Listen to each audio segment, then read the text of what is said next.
today kicking back with half of Howling Bells. This is the album that came out last weekend. You must go and check this bad boy out. Now, all recorded in the UK, and you guys were in very, very good hands. Ken Nielsen, who has... Nelson, not Nielsen. Nielsen, that's one of those... It's like Niels and Nels. He has produced all of Coldplay's albums, 2 of Gomez's albums. You guys, it actually took a while till you could start working with this man. Can you tell me a little bit about how you got involved?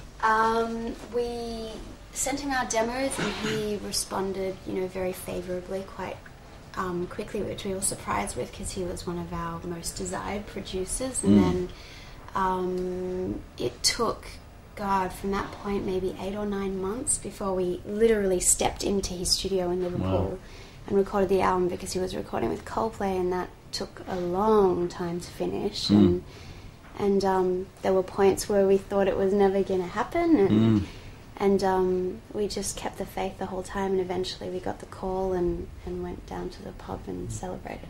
And then it happened. How long did it actually take to record this baby? What was it, 3 months? 2.5, 3 months? 2.5. Yeah.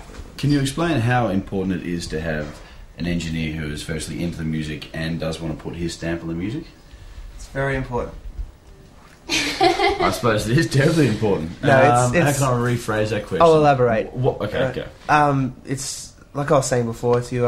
It's very important to have someone who's as passionate as you are about what they do, because you are essentially giving them your life, and you want, you wouldn't give your baby to someone you didn't trust, and that's exactly what we've done. We did was gave our diaries, essentially our babies, to someone who we knew would take good care of it, and that's and that was that's how important. Was that a hard process to hand over your life, so to speak, to him?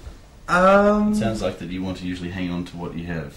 No, because he wasn't a particularly controlling character. So from the moment we met him, I instinctively knew that he could be trusted and that he was going to be gentle with us, which he was. And from the moment we stepped into the studio, he just told us that he never records unless it's completely live. And that in itself meant to me that he was very organic and very intuitive as a producer, and he just threw us in the studio and we played everything live, and it unfolded very naturally. We've come out with an absolutely brilliant product. Check this bad boy out. Bad boy seems to be the thing this morning. Russell Crowe. It's Russell Crowe.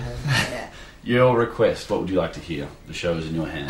I'm going to request Starkey, Hey Bang Bang, which I think is a magnificent piece of pop music, and it's a gorgeous film clip, and I think they're a great band who I hope and should do really well.